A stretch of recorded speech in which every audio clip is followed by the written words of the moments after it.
არ ნახოს ოღონდ იმ. მაგარ ეხლა შენ უნდა გაიხსენო შენი სადებიუტო თამაში ნაკრების და შენი სასტარტო 11-ეული. შოტლანდიასთან რო იყო, ხო? ვაუ. ესე იგი, მარჯვენა მცველი იყო სალუქვაძე, შუაში იყო ასათიანი ხიზანიშვილი, მარცხენა მცველი კვირკველია დავითი, შუაში ყენო იყო წინ, მაგრამ შუაში ჯაბა იყო და მე მგონი იყო ვინ იყო შუაში?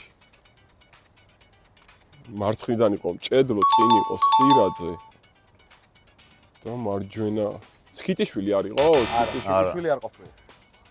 მზე იწყება გვარი რომ მიგახვედროთ. გვარს ვერ ვიხსენებ სირცხვილი, არ და გავიხსენი. შუა ისა რა, სკონტოში რო იყო, რა გვარია? ხო ეგა? რა გვარია? დავითი, გავითიშევსო? არ ნახოს ოღონდ იმ. მე აუ გავითიშე, რა გვარია გამახსენე? მენთეშაშვილი. მენთეშა, ხო, აუ მენთეშა. და ერთი დამჭა, ხო, მარჯვენა. ანუ შაშიაშვილი ასეთიანი. შაშიაშვილი არ მითქვა. აი თავიდანვე. შაშიაშვილი. შაში, вообще არ მახსოვდა.